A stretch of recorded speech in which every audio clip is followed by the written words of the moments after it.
school lọ. Àwọn ni wọ́n jẹ́ káwọn òbí wá gbádùn. Youth of Owerri, we need you people outside. They are killing us. They are shorting our lives. They are shorting our dreams. Wọ́n jẹ́ àrí school lọ. Àbí ṣé àwọn òbí tí wọ́n dààmú lórí pé ibo la fẹ́ gbé? Ṣé àwọn la fẹ́? Ìgbà tó pa márùn kan ojú sí dúdú. Ojú àdúdú mọ́ o. Ojú wa ti ṣe kí ni? A ò ní mà ká pa wá tọ́mọ nùlé. Òun làwọn ṣe bọ́ọ̀tà lónìí. Èmi náà rí i pé ẹ́nájì yẹn ò tí ì sí bẹ́ẹ̀ dáadáa. Wọ́n lè fẹ́ kẹ́ ẹ́nájì yẹn ṣe kí ni? Ó wà bẹ́ẹ̀.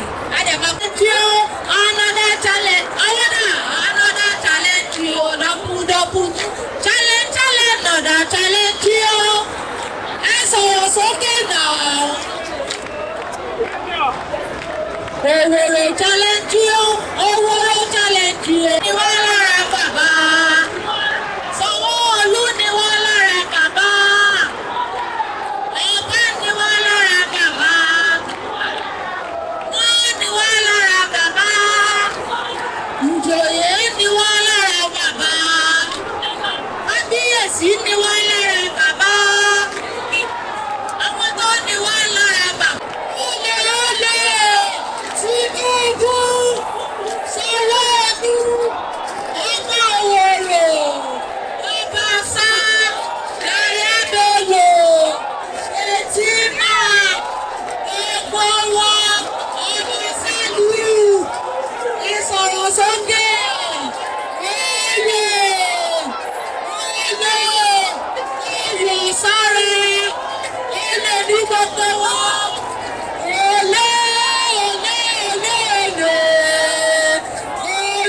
kò lè sí ọlọ́pàá kò sí ìjọba tó lè sọ fún àwọn ọmọ Nàìjíríà láti má ṣe kíni láti má protest.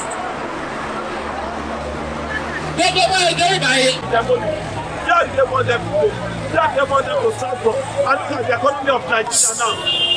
A fẹ́ rí ìdájú pé àwọn ọlọ́pàá tó wọlé lọ́wọ́ láìsí ọmọ gànfẹ́. Ẹ jẹ́ ká máa rí ìdájú pé àwọn ọlọ́pàá tó wọlé lẹ́sẹ̀wọ̀rọ̀ wọ́n wọlé láìsí ọmọ gànfẹ́.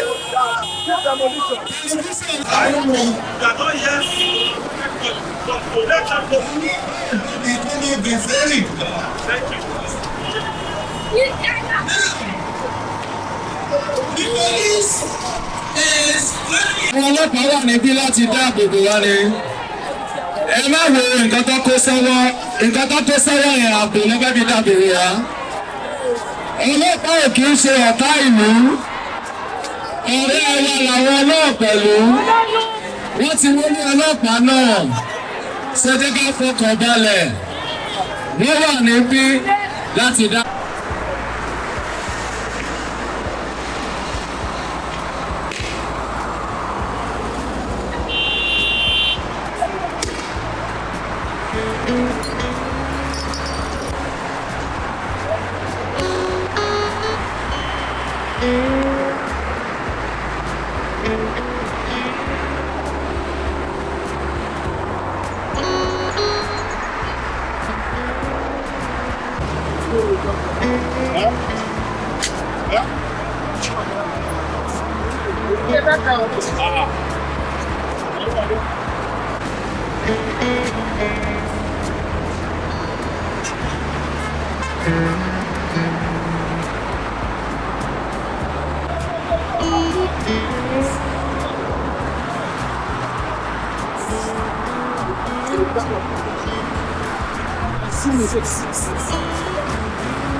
Mr. Bayo.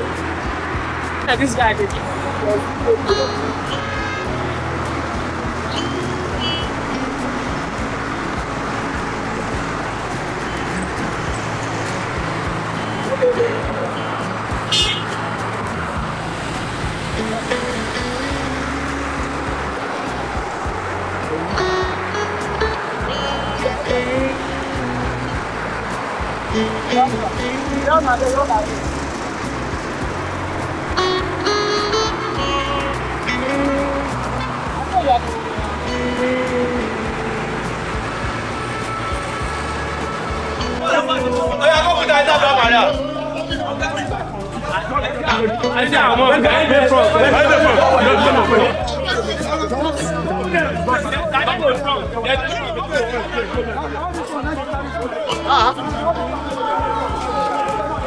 Kami nggak baik ya, ini asli deh. Anak bisa udah meledani.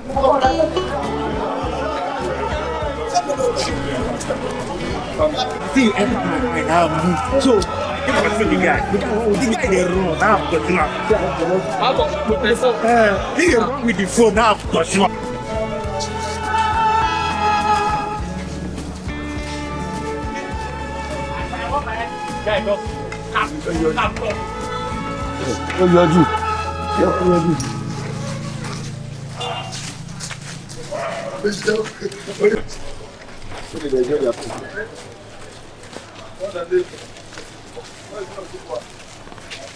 No, Robert, yeah, you don't know.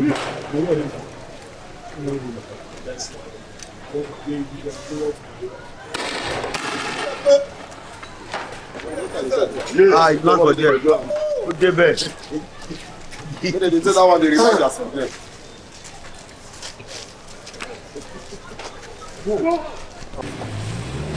I think they're going to find when we come at the boss club.